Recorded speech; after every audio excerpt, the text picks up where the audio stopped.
What's going on, everyone? So today we are installing the Dinan carbon fiber cold air intake, but I'm gonna give you guys some B-roll and then go into the install.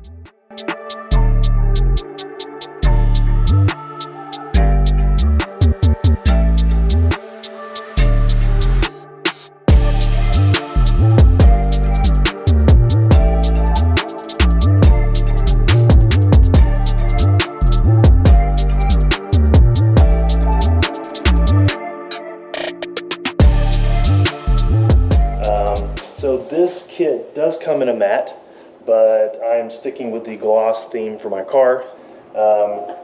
Overall, the kit looks fantastic. I've seen it on another car once. I haven't heard it in person, so it'll be interesting. Once I get this installed, I'm gonna do some sound clips for you guys so you can actually hear what it sounds like from outside the car and inside the car, because I have yet to hear it in person, so it'll be a first for me too. All right, let's get it.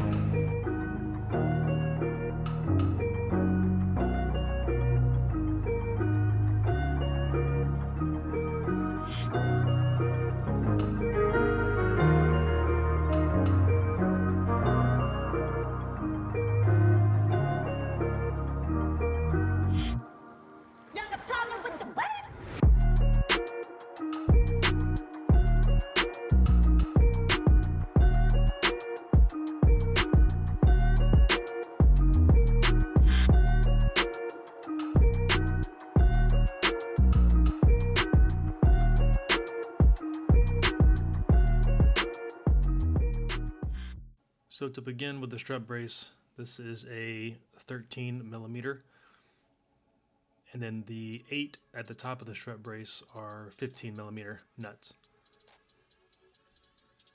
If you have an impact wrench, it does make life a little bit easier just to quickly remove those. And that was a bad moment. Never fun.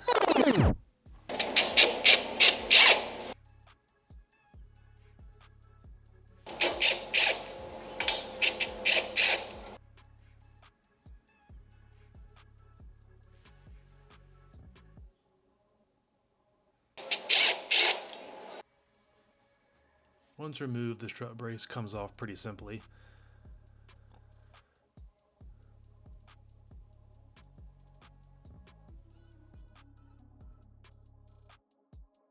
I prefer to wear gloves when I work.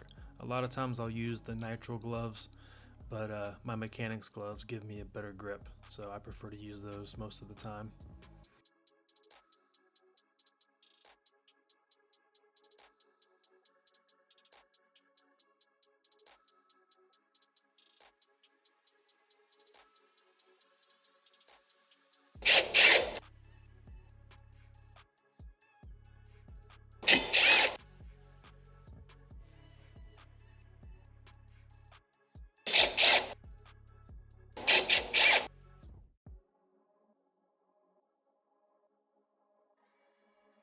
The top section of the brace now comes off very easily.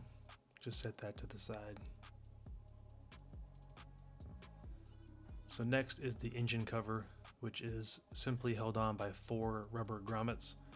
If you pull from each corner, front left, front right, rear left, rear right, it will pop up. Just try to avoid yanking it from one corner because you could snap the rubber dowels. So I did notice some engine spray here. Come to find out, it was just me being clumsy during my most recent oil change, and I just kind of overshot the fill hole and caused a little bit of spillage. So next up here, this sensor, one clip, press down with your thumb, easily pulls out. It's just in the way of removing and installing the intake, so it's just easy to get out of the way. Next up, you don't have to use this, but if you do have any kind of plastic rivet removal tools, it does make this part easier because it slides right between the 2 pieces of the plastic rivet and pops it right out. But you can use a small Phillips head screwdriver if you have that as well.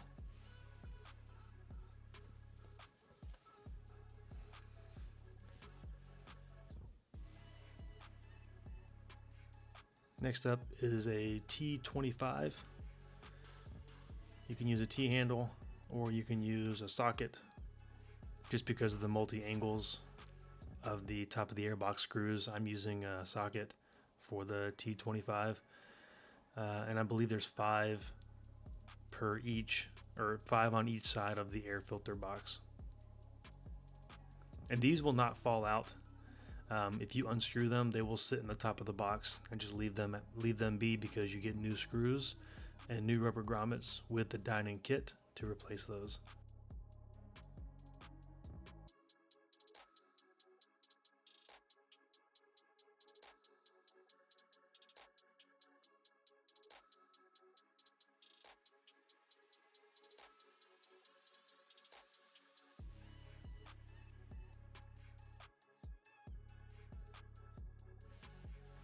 Next up, I chose to use a flathead screwdriver. The inlet side that goes into the turbo inlets, BMW has a metal clamp that kind of spring loads into place around the turbo housing. And I'll show you once I remove it what that looks like. And sometimes you may have to double check to make sure you unscrewed all the bolts all the way.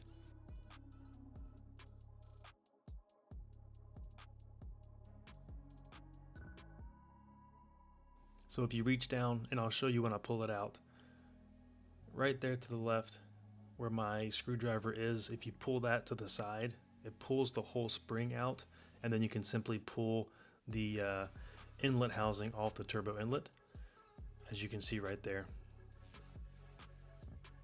And it comes out as one piece. Very simple, very intuitive design there from BMW.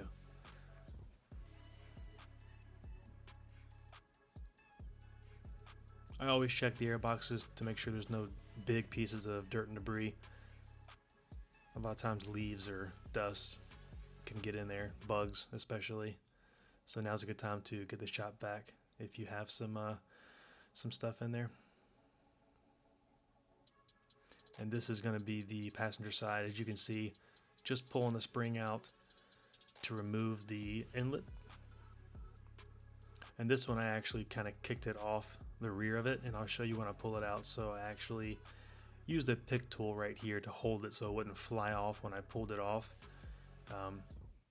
And then just for my own working knowledge, I wanted to put it back on so I knew a little bit better of how it worked, and so I could show you guys here as well, just in case you ever wanted to put this back on. Or of course, if you were doing this install yourself, you can kind of get a better visual of how this works. But this piece simply slides in, and there's a little bit of a indent, so I used a flathead screwdriver to drop it back in, and then that's how it sits when it's installed on the turbo inlet.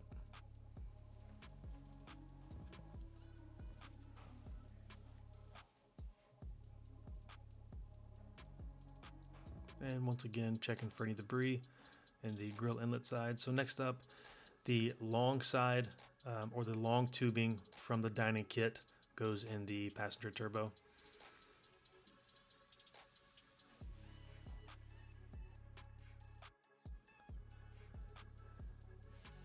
Something to note for the Dinan turbo inlet hoses: one is a smooth side, the other side has a lip. Both of them, the lip side goes into the turbo housing. Smooth side should be facing up. I made that mistake, and the left side I put in upside down, and actually kept that to show you guys what I mean here in just a minute.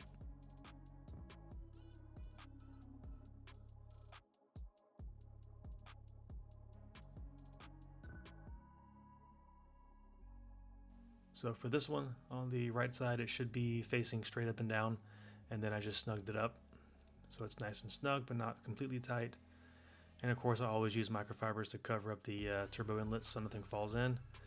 And here you can see it's upside down, so I wasn't quite sure when I was putting it on. Something was wrong, but I wasn't quite sure. And then I realized that lip grabs where the factory metal springs I showed you a minute ago, where they clip on.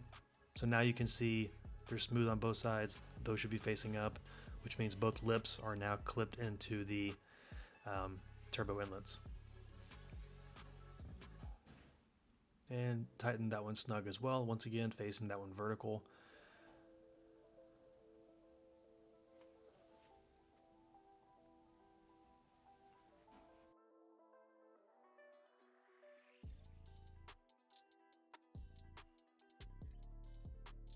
So these are the boxes, and they only go in one way, one passenger, one driver side. And then if you look right here, I didn't show it, but right here on each side, there's going to be a rubber spacer that goes between the box and the center plenum, and that just simply keeps it from the carbon rubbing on the carbon and cracking. So there's no functional value there. It's just to keep the aesthetics nice. So I always loosen these up.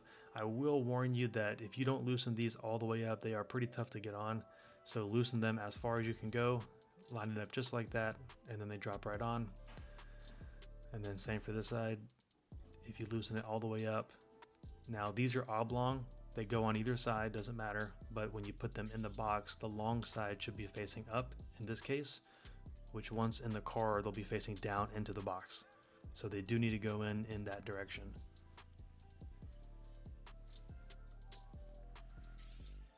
And once in place, there's a lip.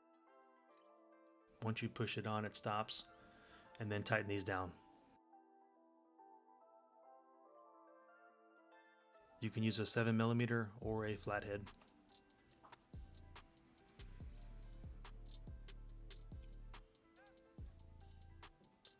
So the whole unit will drop into the vehicle. As you can see, I have a lot of microfibers just to keep it from scratching, because there's a lot of tabs on the front of the car here in the engine bay that can scratch the gloss carbon. So just kind of gently lay the pieces together, and the two airbox sides aren't bolted to the center plenum. They're just kind of sitting there, as you can see them kind of moving back and forth. So just be mindful of that and be aware as you drop this in. It might take you a minute or two to line everything up. And then as you can see there, I'm just making sure the two inlet ducts are dropping into the turbo inlets, as I'm also at the same time lining up the airbox sides.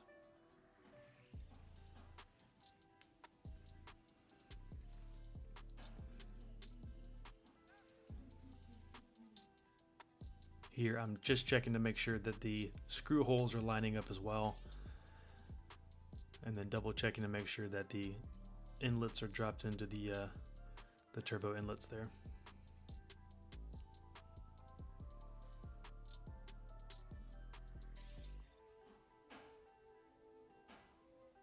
Same thing for the driver's side.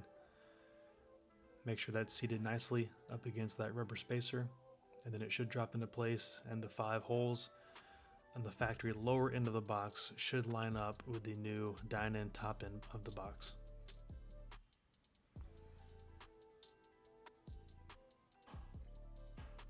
And I would keep these microfibers here till the end, just to mitigate any scratching of the carbon fiber as well. As you can see, I'm pushing this down just to make sure that the plenum is fully seated, and then making sure the screws are facing left, as you can see, because I get my 7mm to tighten them down, and that's the best angle that I found to have those, is facing toward the passenger side like such. And then you can go ahead and snug these down to appropriate tightness.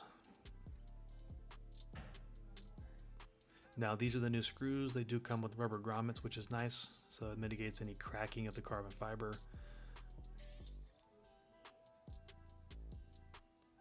And same T25. These are going to drop down into the top side of the Dinan box, into the lower side factory holes, which is a nice feature.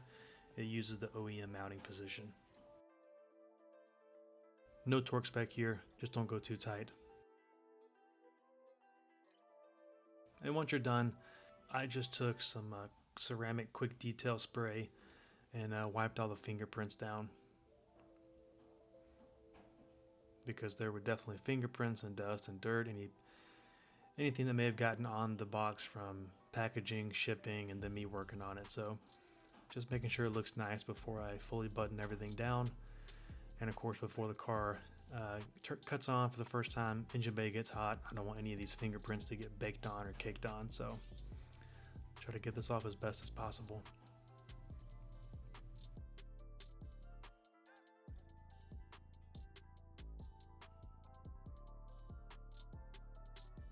And because it's a quick detailer, I just flip it over to the dry side to give it a quick polish. And it really brings out the shine of the gloss carbon fiber and just makes it look nice. And then don't forget the sensor that we unplugged. So that's going to drop in. And then my video actually died here. So simply reinstall the engine cover, and then I put the torque specs for the bolts.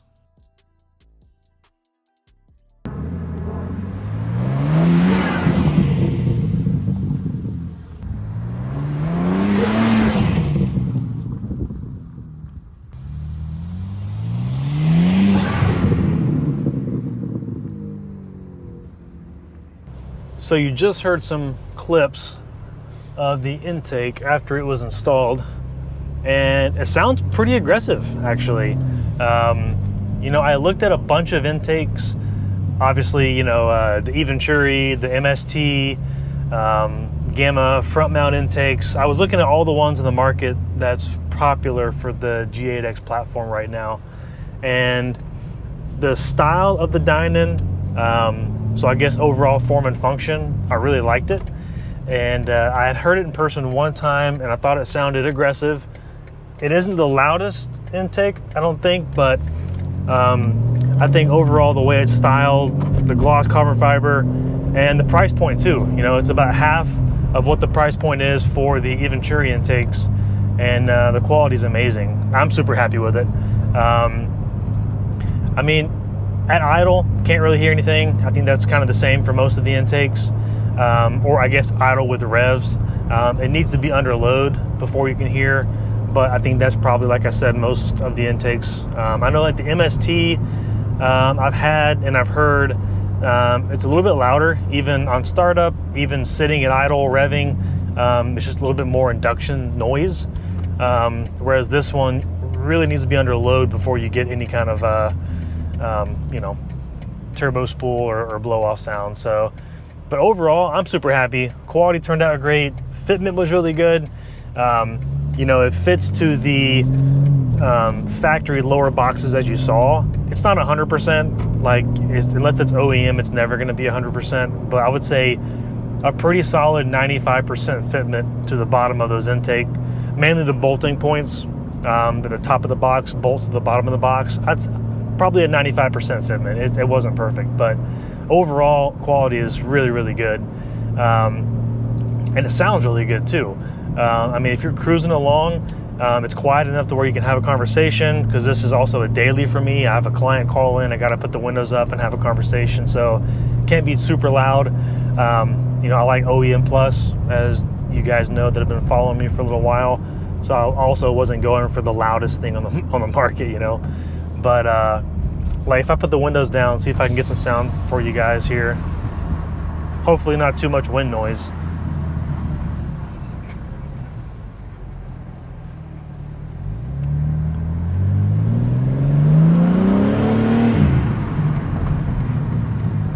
So I don't know how much blow off sound you can hear from me accelerating, but with the windows down, it is noticeably louder.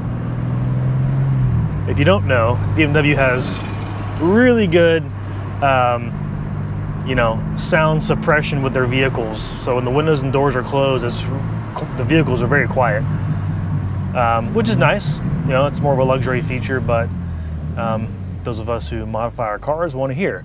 So when it's down, you can really, really hear it, and it sounds really good. And this car as a whole just sounds really good.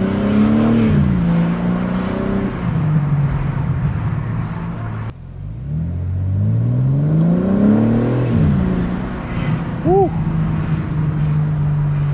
Man, I don't know if you guys can hear that. Probably not, because anything on video is never as good as it is in person, you know. But yeah, these intakes sound really good under load.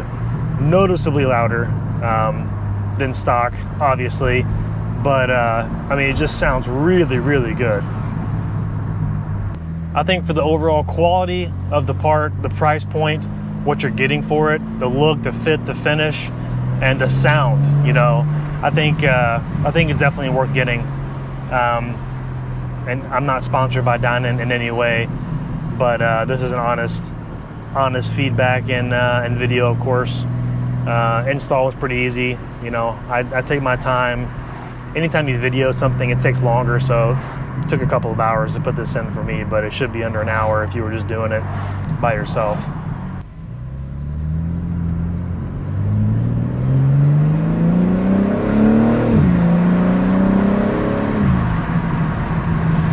That blow-off sound with these S58s, man, sounds so good.